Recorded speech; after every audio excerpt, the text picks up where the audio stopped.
Imagine standing on a cold European hilltop around the year 900 CE, where the land below is fractured by fear, ambition, and survival, and power is no longer held by distant emperors but by whoever can defend it with stone, wood, and steel.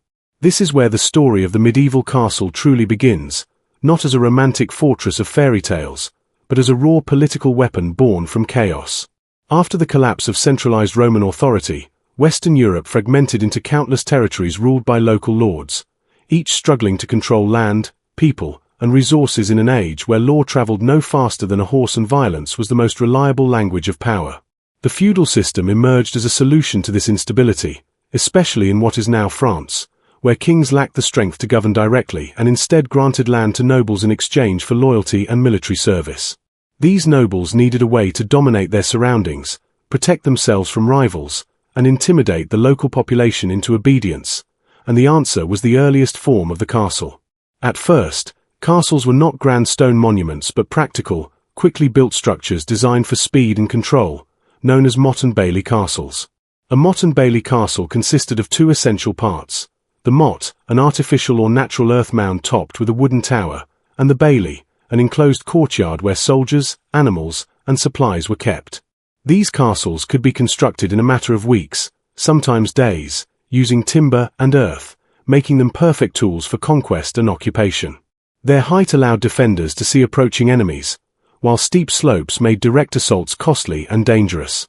More importantly, their very presence reshaped the landscape, turning open countryside into controlled territory. No group understood this better than the Normans, who used castles as instruments of domination during their expansion across Europe. When William the Conqueror invaded England in 1066, his victory at Hastings was only the beginning. Maintaining control over a hostile land required permanent military pressure, and castles provided exactly that. Norman lords rapidly dotted England and Wales with motte-and-bailey castles, each one acting as a nerve centre of power, taxation, and enforcement. These structures were not built to protect the local population but to control it, often positioned near roads, rivers, or towns to dominate trade routes and suppress rebellion. For the people living under their shadow, castles symbolized foreign rule and unavoidable authority. However, early wooden castles had serious weaknesses. Fire was their greatest enemy, and as warfare evolved, attackers became more skilled at burning, undermining, or storming timber defenses. As rival lords grew wealthier and conflicts intensified, the arms race of medieval warfare pushed castles toward greater strength and permanence. By the late 11th and early 12th centuries, stone began replacing wood, marking a revolutionary shift in castle design. Stone castles were expensive, slow to build, and required skilled labor, but they offered unmatched durability and psychological impact. A stone keep rising above the countryside sent a clear message: this power was here to stay.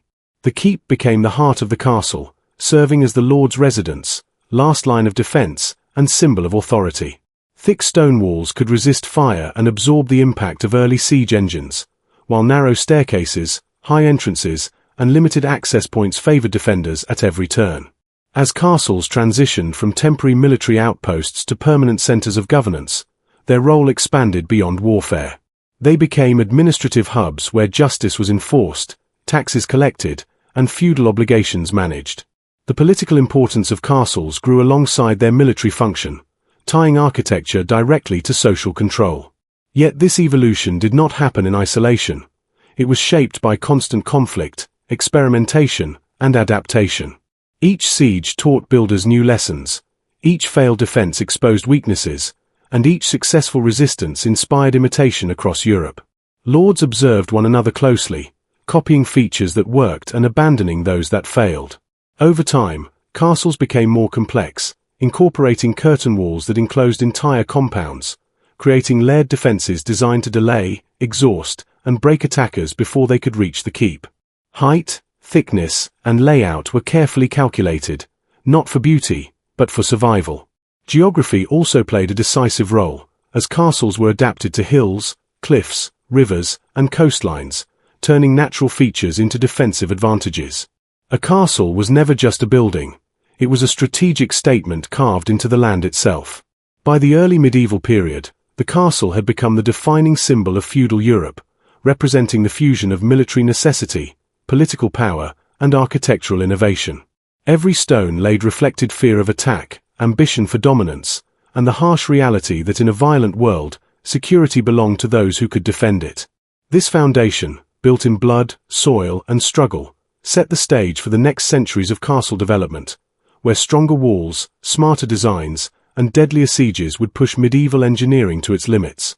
As stone replaced timber and castles became permanent fixtures of the medieval landscape, their design entered a new and far more dangerous phase shaped by the brutal logic of siege warfare. Every improvement in castle construction was a direct response to the methods attackers used to break them, and every new offensive tactic forced builders to rethink walls, towers, and layouts with ruthless precision. Early stone castles still relied heavily on a central keep, but experience quickly showed that a single massive tower was not enough. If attackers reached the base of the keep, the castle was effectively lost, so defensive strategy shifted outward, creating multiple layers of protection meant to stop an enemy long before they reached the heart of the fortress. This led to the development of stone curtain walls, thick defensive barriers that surrounded the entire castle complex and transformed castles from simple strongholds into enclosed defensive systems. These walls were deliberately tall to limit the effectiveness of ladders and siege towers, and thick enough to absorb the shock of battering rams and early trebuchet stones. Walkways along the top allowed defenders to move quickly, reinforcing weak points and raining arrows, rocks, and boiling substances down on attackers below. Towers soon became essential components of these walls, projecting outward so defenders could fire along the wall's base, eliminating blind spots where attackers might otherwise shelter. Early towers were square because they were easier to build, but warfare quickly revealed their weakness, as sharp corners were vulnerable to collapse when struck repeatedly by siege engines or undermined at their foundations. In response, castle builders began experimenting with round and D-shaped towers, which better deflected incoming projectiles and were harder to undermine because they lacked fragile corners. These shapes also improved visibility and firing angles, allowing defenders to dominate the surrounding ground with deadly efficiency. As towers multiplied, castles evolved into compact killing zones where every approach route was exposed to overlapping fields of fire. Nowhere was this philosophy more evident than in the gatehouse, the most heavily defended part of any castle and the primary target during a siege. Far from being a simple entrance, the gatehouse became a fortress within a fortress, designed to trap attackers in narrow passageways where they could be crushed from above and attacked from all sides. Massive wooden doors reinforced with iron, portcullises that could be dropped in seconds, murder holes through which stones and boiling liquids were poured, and side chambers packed with crossbowmen turned the act of entering a castle into a near-suicidal gamble. Some castles added barbicans, outer defensive structures that forced attackers to navigate a twisting, exposed approach before even reaching the main gate, exhausting them physically and mentally under constant fire. Water defenses also grew more sophisticated, with moats becoming common features not merely for appearance but for practical military reasons. A deep, water-filled moat prevented the use of battering rams, siege towers, and mining operations, while dry moats with steep sides served the same purpose in regions where water was scarce. These obstacles slowed attackers, disrupted formations, and bought defenders precious time, which was often the decisive factor in medieval warfare. Time favored the castle, because besieging an enemy was an expensive and dangerous undertaking. Armies had to be fed, morale maintained, and disease controlled, all while exposed to counterattacks and harsh weather. As a result, many sieges ended not with dramatic assaults but with starvation and negotiation, making castles as much tools of endurance as of combat. Inside the walls, castles were redesigned to support long-term survival, with wells dug deep into bedrock to ensure a secure water supply, granaries built to store months of food, and living quarters arranged to house garrisons through extended blockades. These internal improvements reflected a growing understanding that a castle's true strength lay not just in its walls but in its ability to function as a self-contained military community under extreme pressure. Throughout the 12th and 13th centuries, these ideas spread across Europe, carried by crusaders, mercenaries, and traveling masons who shared knowledge gained through bloodshed and failure. Castles in England, France, the Holy Roman Empire, and the Mediterranean began to reflect regional variations shaped by climate, terrain, and local warfare, yet all followed the same underlying principle: defense in depth. Every layer an attacker breached only revealed another obstacle, another wall, another tower, and another opportunity for defenders to strike. This constant escalation turned castle building into a high-stakes competition, where prestige and survival depended on staying ahead of enemy tactics. A powerful castle discouraged rebellion, projected authority, and often prevented war altogether by making victory too costly to attempt. By this stage, castles were no longer experimental structures but refined machines of war, engineered through generations of conflict to dominate landscapes and shape political realities. The medieval castle had become a living response to violence, evolving stone by stone as Europe learned, through relentless struggle, how to defend power in an unforgiving world. By the late 13th century, medieval castles had reached a level of sophistication that reflected centuries of hard lessons learned under fire. Yet warfare continued to evolve, forcing castle design to adapt once again to new threats and new ambitions. The increasing power of siege engines, particularly the counterweight trebuchet, changed the balance between attacker and defender, as these massive machines could hurl enormous stone projectiles capable of shattering walls that had once seemed invincible. Castle builders responded not by abandoning stone fortification, but by refining it, making walls thicker, lower, and more carefully angled to absorb and deflect impact rather than resist it through height alone. Sloped bases, known as battering, became common, preventing siege towers from reaching walls directly and causing projectiles to glance off rather than strike with full force. At the same time, architects began to focus on concentric castle designs, where multiple rings of walls surrounded the inner core, creating a layered defense system that forced attackers to fight through one fortified line after another while remaining exposed to fire from all sides. These castles represented the pinnacle of medieval military engineering, with each wall positioned to support the others, ensuring that even if one line fell, the defenders could retreat inward and continue resistance. Famous examples of this approach demonstrated how a well-designed castle could withstand prolonged sieges and massive assaults, not through brute strength alone, but through intelligent planning and spatial control. Within these formidable defenses, daily life was shaped by the constant expectation of war. Castles were no longer just military installations or noble residences. They were complex communities where soldiers, servants, craftsmen, and administrators lived under strict routines designed to maintain readiness. Training was continuous, weapons were maintained, and watch rotations ensured that no approach went unnoticed, day or night. The psychological pressure of siege warfare influenced every aspect of castle life, from the placement of chapels meant to provide spiritual comfort to the organization of storage spaces calculated to maximize survival. As castles grew larger and more complex, so did the political power they represented. Kings and great lords used these structures not only to defend borders but to project dominance over entire regions, often building new castles in conquered territories to cement control and deter rebellion. This strategy was especially visible in contested borderlands, where chains of castles created defensive networks that could support one another through signaling, reinforcements, and shared supply routes. The presence of such fortifications reshaped local economies and societies, drawing trade, labor, and settlement into their orbit while imposing heavy burdens on surrounding populations tasked with supporting garrisons through taxes and service. Yet even the strongest castles were not invulnerable, and history recorded numerous examples where ingenuity, betrayal, or sheer persistence overcame stone and steel. Mining beneath walls to cause collapses, bribing gatekeepers, cutting off water supplies, or exploiting design flaws all demonstrated that no defense was absolute. These failures drove further innovation, as builders reinforced foundations, protected wells, and refined internal layouts to eliminate weaknesses exposed by past defeats. Meanwhile, the spread of professional armies and centralized monarchies began to change the role of castles within broader military strategy. As kings gained greater control over resources and manpower, warfare shifted toward larger field armies and coordinated campaigns, reducing the strategic dominance of individual fortresses. Castles remained vital, but they were increasingly integrated into wider systems of governance and defense rather than standing alone as the ultimate expression of power. The late medieval period also saw castles take on more residential and symbolic functions, with improved living quarters, larger windows, and decorative elements reflecting the status and prestige of their owners. This shift did not mean that castles became purely ornamental, but rather that comfort and authority were now balanced alongside military necessity. Even so, defensive features continued to shape architecture, ensuring that luxury never compromised security. As the 14th century progressed, the first signs of a new and revolutionary threat began to appear on European battlefields: gunpowder. Early firearms and cannons were crude and unreliable, but their potential to transform siege warfare was undeniable. Castle builders experimented with adapting existing structures to withstand these new weapons, thickening walls further and redesigning towers to mount artillery of their own. These changes marked the beginning of the end for the traditional medieval castle, as the logic of defense slowly shifted away from vertical stone walls toward lower, broader fortifications better suited to resisting explosive force.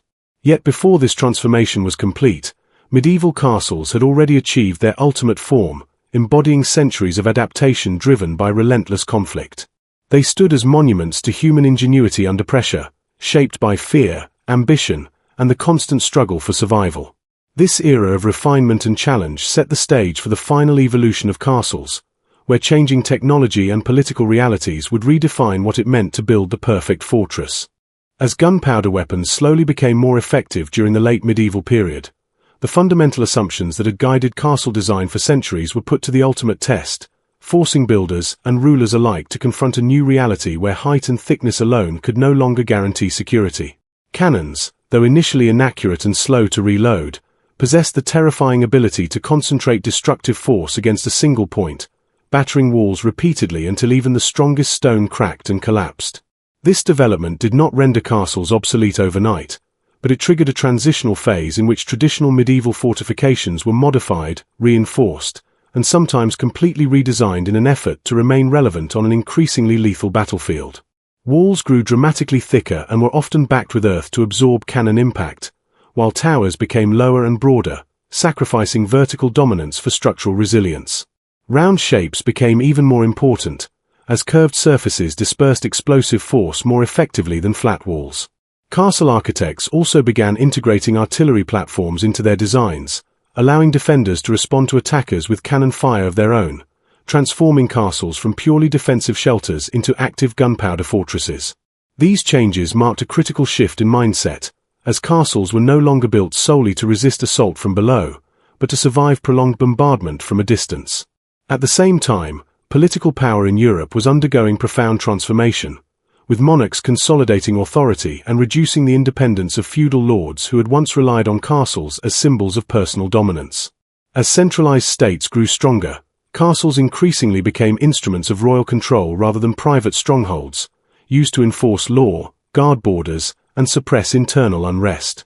Many older castles were deliberately slighted or dismantled by kings seeking to prevent rebellious nobles from using them as bases of resistance, highlighting how architecture and politics remained inseparably linked.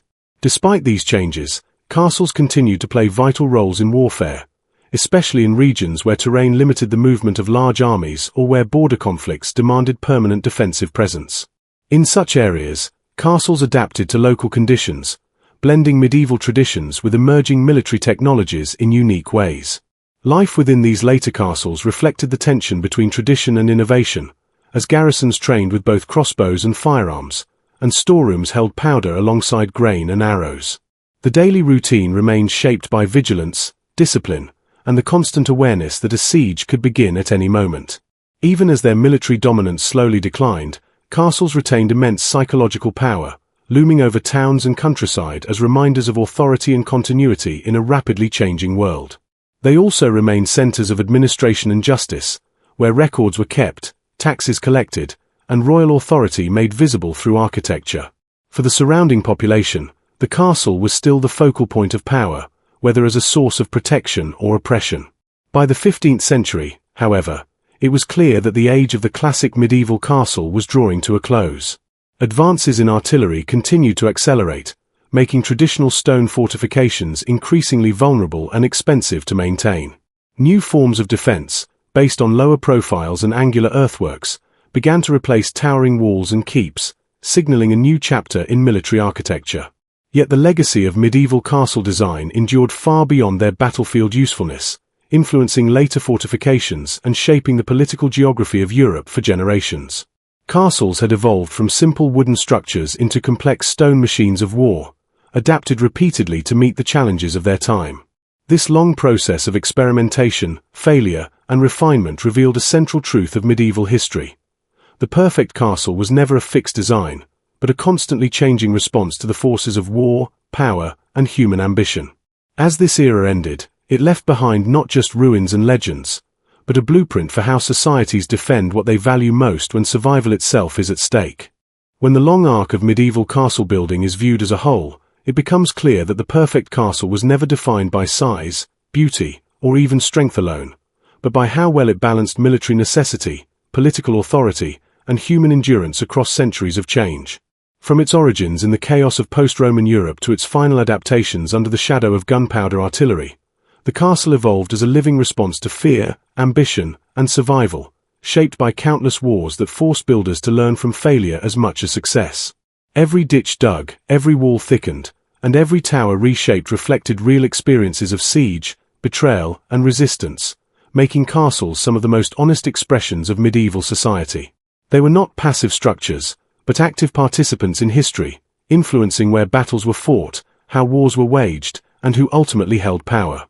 Even as their military dominance faded, castles continued to shape the landscape and the imagination, standing as enduring symbols of authority and resilience. Their stones absorbed the echoes of commands shouted under fire, the strain of defenders holding the line, and the quiet desperation of those waiting out long sieges behind massive walls. In many cases, castles achieved victory not by defeating enemies outright, but by denying them success, forcing attackers to withdraw exhausted, bankrupt, or broken by time itself. This ability to endure, to turn patience into a weapon, was perhaps the castle's greatest strength. As centralized states replaced feudal fragmentation, castles transitioned from private engines of domination into administrative centers and strategic strongpoints, reflecting broader shifts in governance and warfare. Yet even in decline, they continued to influence military thinking, contributing principles of layered defense, spatial control, and psychological deterrence that would echo into later fortification systems. Today, medieval castles often appear frozen in time, admired for their grandeur and romanticized in popular culture, but understanding how they were built and why they took the forms they did reveals a far harsher reality. These structures were shaped by violence, calculated to control people as much as territory, and refined through centuries of conflict where mistakes were paid for in lives lost and lands conquered. To build the perfect medieval castle was not to create an impenetrable fortress, but to construct a place that could adapt, endure, and impose authority in a world where peace was fragile and power was always contested. That lesson, written in stone across Europe, remains one of the most powerful legacies of the medieval age.